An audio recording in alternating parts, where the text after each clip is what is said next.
Magnification volume 0%. Good afternoon, and welcome to More Than Meets the Eye. I am your host, Blind Prime, and for today I have for you Transformers Bumblebee movie studio series Ratchet and his Cybertronian mode.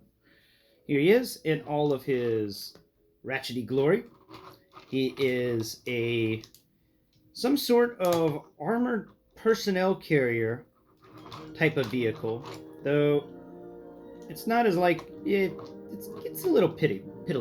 But we'll talk about it. Let me get my cliff jumper over here. We'll do some size comparisons. So here we go. We start off with size comparisons like always. We got cliff jumper, and we measure up their back ends together, bumper to bumper, and the Ratchet vehicle is just a bit longer than the cliff jumper vehicle. Not by much though. I'd say a couple of studs, if that. Side by side on the bumper to bumper that way, we see that the cliff jumper is definitely thinner than the Ratchet, and it seems like you could put 1.5 cliff jumpers next to each other to achieve the width of the Ratchet. Here's a cliff jumper on top of the Ratchet, and here's a Ratchet on top of the cliff jumper, because, why not? Now, Ratchet, get cliff jumper out of there. All right. Let's talk about the size. We'll set the handy dandy Lego pad down. Now I've measured out this area on here to be the normal measurement of vehicles from the new way that Transformers is doing stuff since Siege. And sure enough, just like the rest of them, well, normally on the average they are 8 studs wide. Look at that. By the way, a little tidbit: if you have any of those Lego road plates are designed to be 8 studs wide. So, the actual between the little white polka dot thing, the lines on the road, on each of the lanes of the road is 8 studs wide. That means that if you want to, you can pick up some of the Lego roads and actually utilize them for your Transformers. And that's a cool little thing that I don't know if many people realize. Let's see. You know what? That's my next video. I'm going to do a video on those Lego road plates. I don't have all the pieces, but I do have the Lego road plates, and I'd like to showcase them. So that'll be next time. Lengthwise, it goes to there. All right, what do we got? We've got 9, 10, 11. He is 12 studs tall, or 12 studs long by 8 studs wide. He is a rectangle. All right, he's got, of course, 4 moving wheels. He does roll. He rolls all right. His vehicle is really interesting because it comes in this thing. We were talking in the robot mode about the mono boot. Here it is in the front. It's now the front cockpit of the vehicle, and you can feel there's a little window there, and it's just a weird front area, but it comes around. You got the nice, they definitely went all out on the molding for this, so you can definitely feel everywhere. There's just these little bits of molding occurring. That's the one thing that the Studio Series line has, for definitely sure, is the molding is phenomenal. And you come back to the back, the front of the vehicle, this thing's like a weird hot rod, except the back isn't up. The back is actually wider than the front. And I actually should measure that to give y'all an idea of how much difference the front and the back is. And the front is 7 studs wide, while the back is 8 studs wide. So it's not much of a difference in that. You come to these 2 panels that fold down. They're at a diagonal on each side of the vehicle, and they're the thing that makes from the wider back end of the vehicle to the thinner front end of the vehicle. And they're actually the backpack panels. If you watched my Blindformers episode, you'll know that. And past the backpack panels, which are now the side panels of the vehicle, which kind of work like suicide doors in a way. You can open this door, and it's a suicide door, so it opens backwards. But it's even with the pegs that's designed to hold everything together, they kind of feel like little door handles too. So in a way, this guy has 2 doors, and not many Transformers have doors that actually open. But in my mindscape, these can be doors because there's a little bitty handle there, and you can open it up, and you see all the robot bits inside. And further back from the two doors, one on either side, we've got the back end of the vehicle, which has got some really nice texturing to it. It's decent.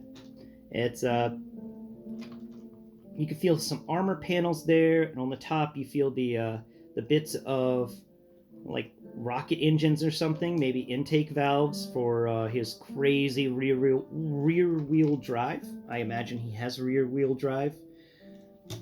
Yeah, he's definitely not an ambulance, and I'd like to see something with treads. Hopefully, they come out with some tready things. I like treads. I really like things with treads.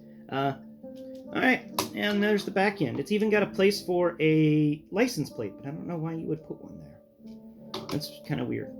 But that's Ratchet in his vehicle mode. He's not much of a vehicle. He doesn't have any cool special things. He's just a weird feeling army vehicle or war machine of some sort.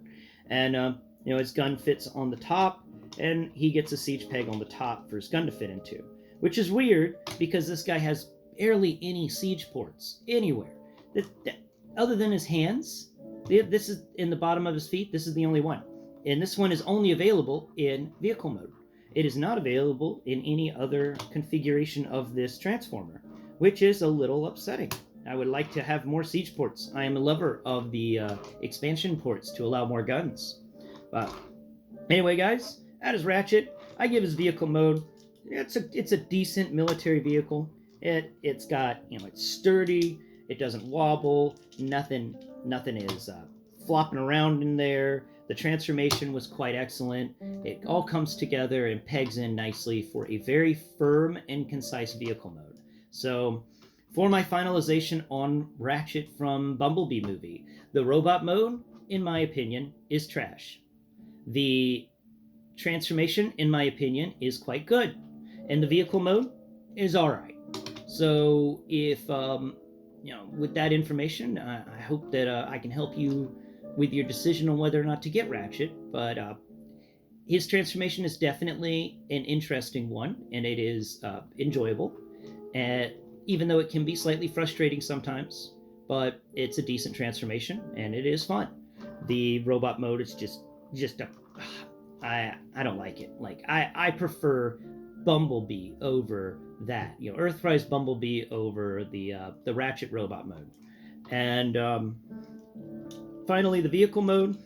This vehicle mode is one of the better ones I've found in War for Cybertron and Studio Series so far.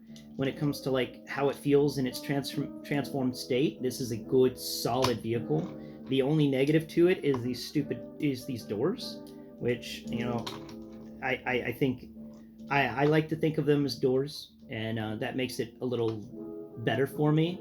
But in reality, that was the big negative to this entire transformation in the vehicle mode, was that these doors just kind of fold over, and there's nothing to them. That's it.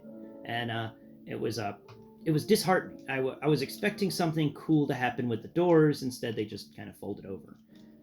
The Transformers has surprised me in the past by doing some unique transformations that definitely surprised me. And this one it did have some surprises in it, and you can watch that in the video. But overall, it's not in my top 10 of transformations, but it is in the top 25. So there you go. All right. Well, guys, I hope you've enjoyed the show. I know this has been kind of a short video, but, doing the vehicle modes is usually a short vehicle unless they have something unique that I really want to discuss, or it's just such a horrid thing that I really want to talk about how much I dislike it, like I did with Trax. Oh, I dislike Trax vehicle mode. But yeah, guys, that is the the Transformers Bumblebee movie studio series Ratchet. And if you liked what you've seen here today, please consider going below, liking and subscribing, and please share and hit that little bell icon. If it's available for my channel. I have no idea if it is or not, but if it is, hit the bell, hit it hard, make it ring. All right, well, that's it for now. I guess I'll do the Lego road pads next episode, so tune in next Prime, where we will be discussing the new and unique Lego road pads that were first released in January of 2020. So, tune in next time. Bye-bye for now.